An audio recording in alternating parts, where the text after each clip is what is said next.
Hello, I'm Dr. Ron England, and this is an advanced web programming lecture. This is going to be one that's relatively uh, interesting in the things that we did here. First, I'm going to show you what I've done is I've created this, in this case, a trapezoidal channel calculator. I did the same thing with a circular pipe calculator. But the bottom line is I input some numbers here, and then I output the information from those numbers over here in a table.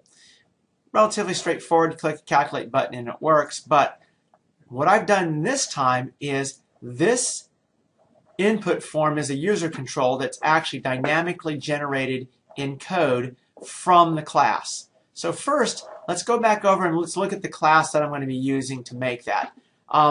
In that class, whoops, I'm going to bring that guy up. In that class, it uses my XML property objects. But what I've done is I've created a dictionary here called input properties. And if you notice, it actually calls the base input properties for the base class. In this case, the base class is channel. So if I go over here, I'll actually see the base class. So the input properties are depth, flow, slope, Manning's N. And then as we drop down through here, I add to that bottom width and side slope. So if you look, you've got depth, flow, slope, Manning's N, bottom width, and side slope. And I'm going to use that dictionary to dynamically create a number of text boxes and form interfaces. Now to do this, I've also got another dictionary called property labels, which also has those has those with them. But right here, I'm going to use the input properties. So how do we do this? Well, let's go over and look at this user control. And this is a really interesting user control. If I look at the user control, it's only got one control on it, which is a placeholder. That's it. Everything else is generated dynamically. So what I've done here is in the page load, I have this call to create input table. And in input table, I create a table, okay? And it's because it's in a table. And then I look at input properties. This is the input properties that's going to be passed to it from the page that has the user control, and it is the input properties specifically in this case for a trapezoidal channel. The point of doing this is that I can have input properties implemented by any domain object, and as long as it implements input properties and can do things with it, I can make this input form. Okay, so notice the input form can be created for any object dynamically.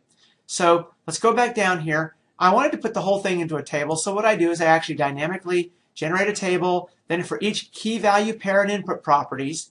Now what does that mean? Each key value pair. Well, the key value pairs are, in this case, like bottom width and then a label, bottom width within feet. Well, bottom width is also the name of a property of the domain class. That's important. Your domain class has to have that property because I'm going to call that property and set that property in the domain class. It's got to be the property name. The rest of it's really straightforward. For those key value pairs, I simply make table rows, table cells, and I generate a table. But in that table, I have a label, which, by the way, that label is going to basically be the label that was in that dictionary. And then I generate a table cell that has a text box, which is going to be the text box where I input the values that I want to be calculated. And I simply use a prefix LBL and prefix TB to be able to denote. So I have to set the ID. I have to set the ID of both the label, well, not the label, I actually don't have to set the ID of the label, but the text box, I have to set that ID to a unique value, and those values are all going to get added to the table, which is then going to get added to the placeholder. That was the only object I've got in my user control is that placeholder. And that is dynamically generated in create input table. Now you can actually look at this code in a lot more detail on my code page. Now, over here, that dictionary, input properties, is a property of the user control and it has to be set, so this will work. And then on the page load, I do create input table. Now let's go over and look at where I actually do this, where I call this. Well, I've created this thing called trapezoidal channel calculator, and in that trapezoidal channel calculator, I've placed that user control that I just generated. So let's look at the code here. Very important. Okay, I'm in the code of the user control. I want to be in the code of the trapezoidal channel. Let's find that trapezoidal channel. Okay, so now very important here. This will not work if you don't do it this way, and I did some examples to show that it doesn't. But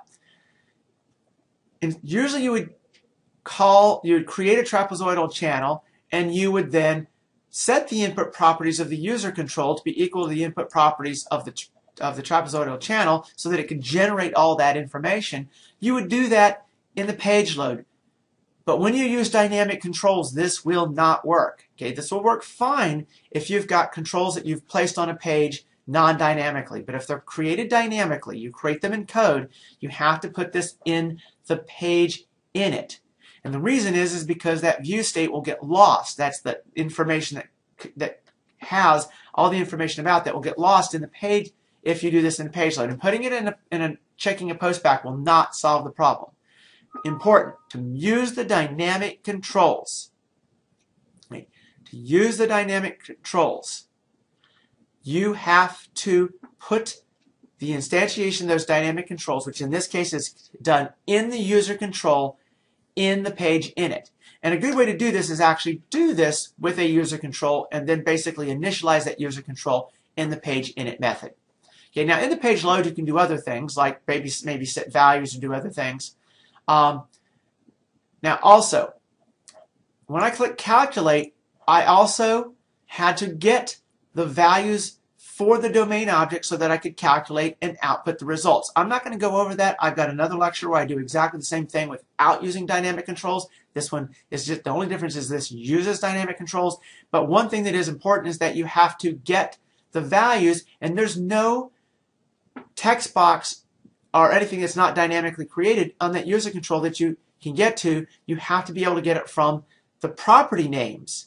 So the user control itself has this get property value. So let's go to where that is, the implementation of that, and get property value here instantiates a text box, and then it creates that text box by looking at the placeholder and finding the control that matches the name, which was TB plus the name of the property. That's what I named all those text boxes when I first started.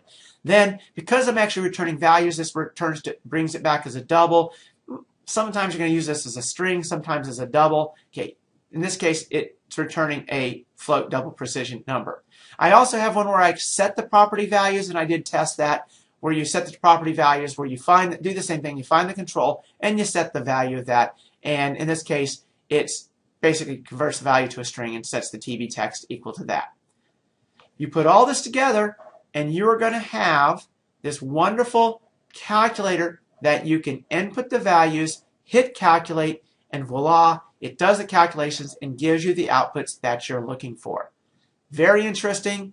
Okay, this is a good example of advanced example of using dynamic controls. But once you've got that ability to master dynamic controls, you can do patterns and you can create objects that are very reusable with domain objects. And I'm going to have lots of examples that I do of using these reusable objects so that you can very quickly and easily write code with those reusable objects. Thank you very much and good programming.